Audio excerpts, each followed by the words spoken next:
अस्सलामुअलैकुम, आप देख रहे हैं के न्यूज HD में हूं हारिस अली शाह गिलानी। चलते हैं आज की अहम खबरों की तरफ। ताज़ा तरीन खबरों से बाखबर रहने के लिए हमारा चैनल सब्सक्राइब कीजिए। उम्रे की अदायगी से वापसी पर आने वाले खातून को PTI कारकुन समझकर गिरफ्तार कर लिया गया।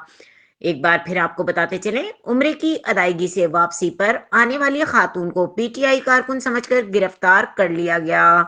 तफसीलात के मुताबिक लाहौर बत्ती चौक पर पुलिस की उम्र अदायगी से वापस आने वाली खवातीन को PTI कारकुनान समझकर हिरासत में ले लिया गया। खवातीन अपने पासपोर्ट और बोर्डिंग पास दिखाती रही। पुलिस का मानने से इनकार, बादजा खवातीन को छोड़ दिया गया। बताइए, आप नहीं कर सकते, आप चलें, आप ऊपर, आप इनसे जरूर करें, आप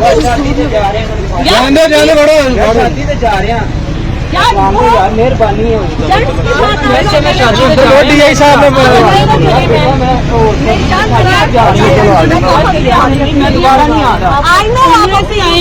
है ठीक है।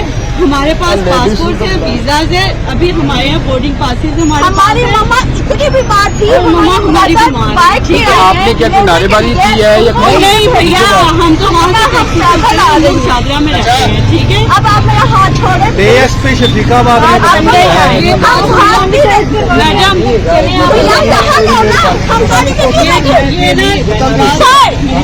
हम गाड़ी में क्यों बैठे, मुझे